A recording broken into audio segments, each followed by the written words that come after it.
I used to think stability was the same thing as happiness.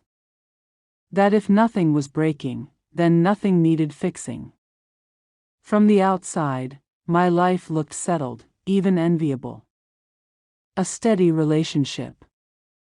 Familiar routines. Someone who knew my habits, my silences, my moods. We shared a space, a history, a rhythm that had formed over years. And yet, somewhere along the way, that rhythm turned into background noise. Most days followed the same pattern. Wake up, exchange a few practical words, move through responsibilities, return home tired. We sat next to each other more than we faced each other. Conversations became updates instead of connections. We talked about work, bills, plans for someday, but rarely about how we actually felt. Not because we didn't care, but because it felt unnecessary to ask. We assumed we already knew that. I told myself this was normal. That this was what long-term love looked like when the excitement faded and real life took over. Comfort. Predictability. Safety. And for a while, that explanation worked. It helped me ignore the quiet heaviness in my chest when the day ended and nothing meaningful had happened between us. It helped me justify the way I sometimes felt lonelier with them than I ever did alone. There was no big argument. No betrayal. No obvious reason to feel dissatisfied. That made the emptiness worse. I felt ungrateful for wanting more, ashamed for feeling bored, selfish for craving something I couldn't even define. I loved them. I still do. That was the most confusing part. Love was there, but it felt distant, like a memory instead of a living thing that I noticed the change in small moments. The way we stopped laughing over nothing. The way silence stretched longer without feeling comfortable. The way I started keeping thoughts to myself because explaining them felt like too much effort. I wasn't hiding anything yet, but I was withdrawing. Slowly. Quietly. Almost politely. At night, lying beside someone who knew my body but not my mind anymore, I would stare at the ceiling and replay the day. Nothing bad had happened. And that was the problem. Nothing good had happened either. It felt like I was watching my own life from a distance, participating just enough to keep everything running, but never fully present. That I started wondering when I had last felt excited about anything that wasn't a plan or a responsibility. When I had last felt seen without having to explain myself. When I had last felt chosen, not out of habit, but out of desire. Those questions scared me, so I pushed them down and told myself to be patient. To be mature. To be grateful. Trying something new wasn't a decision at first. It was a thought. A whisper. A harmless curiosity that showed up when I was tired of pretending everything was fine. I didn't want to cheat. I didn't want to hurt anyone. I just wanted to feel alive again, even if that feeling came from somewhere unexpected. That I convinced myself that wanting more didn't mean I loved less. That questioning my happiness didn't automatically make me a bad person. I told myself everyone feels this way sometimes, that relationships go through phases, that this would pass if I ignored it long enough. But the truth has a way of staying, even when you don't invite it. There was a growing gap between who I was and who I pretended to be. Outwardly calm, inwardly restless. Faithful in action, but drifting in thought. I hadn't crossed any lines, but I was standing close enough to see them clearly. And instead of stepping back, I lingered. Looking back, I realized this was the moment everything started to shift. Not because I did something wrong, but because I stopped listening to what was right. I mistook silence for peace and routine for security. I didn't understand then that neglect doesn't always look like absence. Sometimes it looks like staying, while slowly disappearing, that I didn't know yet that trying something new would change everything. I only knew that staying exactly the same was quietly breaking me.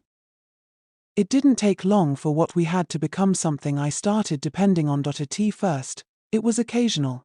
A message here, a conversation there. But slowly, without either of us acknowledging it, a pattern formed. He became part of my day in a way that felt natural and necessary. I would catch myself waiting for his messages, rereading them when they came, noticing how even the smallest words from him carried more weight than entire conversations at home. He never tried too hard. That was the difference. There was no chasing, no exaggeration, no need to impress. He spoke with intention, and somehow that made every interaction feel more real. When he asked how I was, it wasn't a habit, it was a question he expected an honest answer to. And I gave it. I told him things I hadn't said out loud before. Not because I planned to, but because with him, silence didn't feel like protection, it felt unnecessary. He had a way of pulling the truth out without forcing it. A calm persistence. A quiet authority that made it easier to let go of the walls I didn't even realize I had built, and I let them fall. Days started to feel divided. There was the version of me that existed in my marriage, measured, careful, distant. And then there was the version of me that came alive in those conversations with him. More open. More honest. More present. I didn't question that contrast as much as I should have. Instead, I leaned into it. He began to understand me in ways that felt unsettling. He would notice things I didn't say. Pauses in my words. Shifts in my tone. And instead of ignoring them, he addressed them directly, like he saw through everything I tried to hide. It should have made me uncomfortable. It didn't. It made me feel known, and being known is addictive. At home, the distance grew quieter but heavier. My husband didn't suddenly change. If anything, he stayed exactly the same. But I wasn't seeing him the same way anymore. The gap between what I felt and what I needed became impossible to ignore. I stopped trying to bridge it. I told myself I was just tired, but the truth was, I had already started to detach. There were moments when I caught myself comparing them. Not intentionally, not out loud, but the thoughts came anyway. One listened. One didn't. One noticed.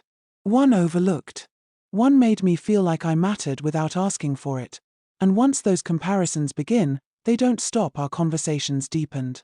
What started as simple exchanges turned into something layered, something that carried meaning even in silence. There were pauses that lingered longer than necessary, words that felt heavier than they should have. It wasn't just what we said, it was what we didn't say that changed everything. He never crossed a line directly, but he stood close enough to it that I could feel it. And I didn't step back. There was a moment, small, almost forgettable on the surface, that changed the way I saw everything. We were standing closer than usual, not touching, but aware of the space between us. It wasn't accidental. Neither of us moved. Neither of us spoke. Time didn't stop, but it slowed enough for me to feel the weight of that silence. I could have walked away. I didn't, because in that moment, I realized something I hadn't wanted to admit before. I wanted this. Not just the conversations, not just the attention. Him. The way he made me feel grounded and exposed at the same time. The way his presence alone was enough to quiet everything else in my mind. That realization should have scared me. Instead, it settled in quietly, like something I had been avoiding finally finding its place. The shift after that was subtle, but irreversible. There was no need to pretend things were neutral anymore. The way we spoke changed. Softer in some ways, more direct in others. There was an understanding between us now, unspoken, but undeniable. I started to let go of the guilt in small pieces, not completely. It was still there, lingering in the background, reminding me of what I was risking. But it wasn't strong enough to stop me. Not when I finally felt something I had been missing for so long. I told myself it wasn't physical. That nothing had actually happened, but I knew better because what we had, it wasn't harmless anymore. It was intentional. Every message, every pause, every look that lasted a second too long, it all meant something. And I was no longer trying to ignore it. There was a moment, quiet and unguarded, when the words slipped out of me without planning. Not loud, not dramatic, just soft enough to carry everything I couldn't fully explain. Something that revealed more than I had intended, something that hinted at trust and surrender. I didn't take it back. He didn't question it. And in that silence that followed, I felt it clearly, the line I had been avoiding, the one I thought I still had control over, that I had crossed it. Not in a way anyone else could see. Not in a way that could be proven or explained, but inside, where it mattered most, there was no doubt anymore that I wasn't just someone having conversations, that I was someone who had already chosen a direction, even if I hadn't admitted it out loud. And once that choice is made, even quietly, there's no going back to who you were before. It started to feel heavier than it had any right to. What once felt effortless began to demand attention. I was no longer just responding, I was anticipating, adjusting, hiding. Every interaction carried weight now, and with that weight came something I hadn't allowed myself to fully acknowledge before, pressure that I had built, something I couldn't openly hold. The messages didn't stop, but the way I received them changed. I read into everything. If he took longer to reply, I noticed. If his tone shifted even slightly, I questioned it. The same calm presence that once grounded me now had the power to unsettle me, and I hated how quickly that happened, because it meant I wasn't in control anymore. At home, the distance had turned into something sharper. It wasn't just silence now, it was awareness. My husband didn't say much, but I could feel it in the way he looked at me sometimes, like he was trying to understand something he couldn't quite reach. There were pauses between us that felt different, heavier, as if something unsaid was pressing against both of us. He asked simple questions more often than I gave simple answers. Neither of us pushed further. That was the unspoken agreement: don't dig too deep, and nothing has to break. But things were already breaking. Living in two emotional realities started to take its toll. I couldn't fully exist in either one. With one, I felt detached. With the other, I felt consumed. There was no balance, no middle ground. Just a constant pull in opposite directions that left me exhausted. And still, I didn't stop, because despite everything, I needed him. Not in a way I could justify logically, but in a way that felt real enough to ignore the consequences.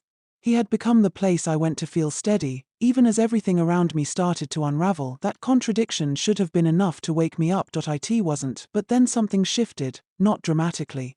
Not in a way that could be clearly pointed out. It was subtle, almost unnoticeable at first. The consistency I had relied on from him started to crack. He wasn't always there in the same way anymore. The replies came, but sometimes they felt distant. The conversations continued, but something underneath them had changed. I felt it immediately, and for the first time, I questioned him the way I had once questioned myself. It wasn't fear of losing him exactly. It was the realization that I had placed myself in a position where I could be affected this deeply by someone who wasn't truly mine.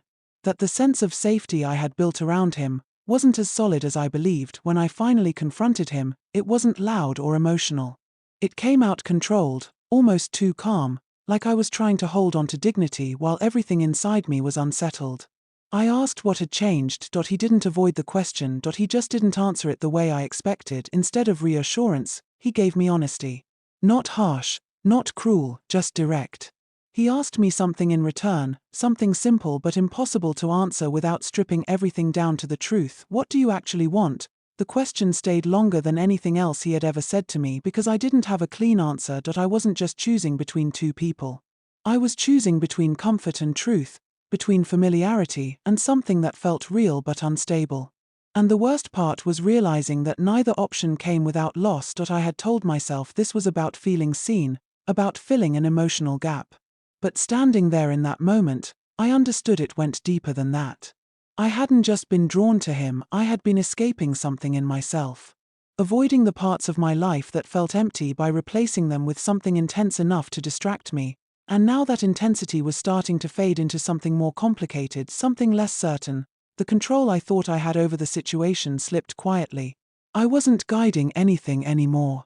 I was reacting, adjusting, trying to hold on to something that was no longer as steady as it once felt. At home, the tension finally surfaced. It didn't explode, it unfolded slowly. A question asked with too much meaning behind it. A look that lasted longer than it should have. My husband didn't accuse me directly, but he didn't need to. The distance between us had become obvious enough to speak for itself. For a moment, I thought about telling the truth, not everything.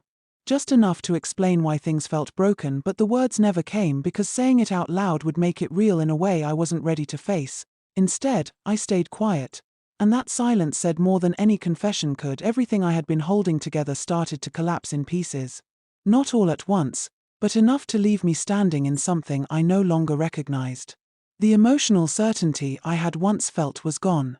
In its place was something uncertain, unstable, and impossible to fully control. I had stepped into something thinking it would give me clarity. Instead, it left me exposed. And for the first time since this all began, I wasn't thinking about what I wanted, I was thinking about what I had already lost. Because somewhere along the way, without realizing it, I had let go of the one thing I thought would always remain intact, and now, standing between two incomplete realities, I wasn't anchored to either one. Just alone in the space I created. Silence feels different when it's no longer shared. There are no messages waiting for me anymore. No familiar name lighting up my screen. No quiet pull drawing my attention away from everything else. Just space, uninterrupted, unfilled, honest in a way I avoided for too long. At first, I thought I would miss him the most, but what lingered wasn't just him. It was the version of myself that existed around him. The one who felt understood without trying, who didn't have to explain why she was tired or distant or unsure. That version felt real, but it wasn't complete because it only existed in contrast to something else, and now, with that contrast gone, I'm left with what's actually mine. The quiet in my home hasn't changed much. The same walls, the same routines, the same distance sitting between two people who no longer pretend not to notice it. But there's a difference now. Before, I filled that silence with distraction. Now, I sit in it, and I listen not to him. Not to what used to be to myself. It's uncomfortable in a way I didn't expect. There's no one to lean toward, no one to escape into. Just the weight of every choice I made, every line I crossed without calling it that. I don't get to soften it anymore or rename it into something easier to carry. I know what it was, and I know what it cost. I haven't tried to reach out to him. Not because I don't think about it, but because I understand now that whatever we had was never built to last. It existed in a space where reality didn't fully apply. A space where I could take parts of myself I didn't want to face and hand them over to someone who made them feel lighter. But borrowed clarity always comes with a return, and when it does, it takes everything with it. I used to think he gave me something I didn't have. Now I see it differently. He showed me what I was missing, and I chose the easiest way to feel it instead of the hardest way to fix it. There's a difference between being seen and being understood. I confused the two because one felt immediate, and the other required time, effort, and honesty I wasn't ready to give. Not just to my husband. To myself, that realization doesn't come with relief. It comes with responsibility. The kind you can't shift onto anyone else, no matter how much you want to. I can't blame distance alone. I can't blame neglect alone. Those things existed, yes, but they weren't the decision. I was. The marriage I'm in now feels unfamiliar, even though nothing about it is new. We move around each other carefully, like we both know something has changed but haven't agreed on how to name it. There's no confrontation waiting, no dramatic ending. Just a quiet understanding that whatever we were before doesn't exist the same way anymore, and maybe it hasn't for a long time. I don't know what happens next for us. I don't try to predict it anymore. For the first time, I'm not reaching for an outcome, I'm sitting with the truth of where things stand. Uncertain, incomplete, but real. That's more honest than anything I've held on to recently. I've stopped looking for distractions. Stopped waiting for something or someone to pull me out of this stillness. Because I understand now that every time I avoided it, I was just delaying something I eventually had to face myself. Not the version shaped by someone else's attention. Not the version reacting to absence. Just the one that exists underneath all of that, stripped of excuses and softened narratives. It's not easy to stay here, but it's necessary because no matter how far I tried to step outside of my own life, I never actually left it. I just complicated it. Layered it with emotions that felt meaningful in the moment but couldn't survive outside of it. What I called connection was real, but incomplete. What I called escape was temporary, but damaging, and what I avoided is the only thing that remains. There are moments when I almost reach for my phone, out of habit more than anything. A reflex I haven't fully unlearned yet. But I stop myself now, not because I'm forcing distance, but because I finally understand what crossing that line did to me. It didn't fix anything. It just revealed everything I didn't want to see. And now that I've seen it, I don't get to pretend I haven't. I don't know if things will ever go back to how they were. Maybe they shouldn't. Maybe the point isn't to return to something comfortable, but to move forward with something honest even if it's uncertain. For the first time, I'm not asking who will stay or who will leave, but I'm asking who I am without needing either, because in the end, it was never about who I belonged to. It was about the parts of myself I gave away, and whether I have the strength to take them back.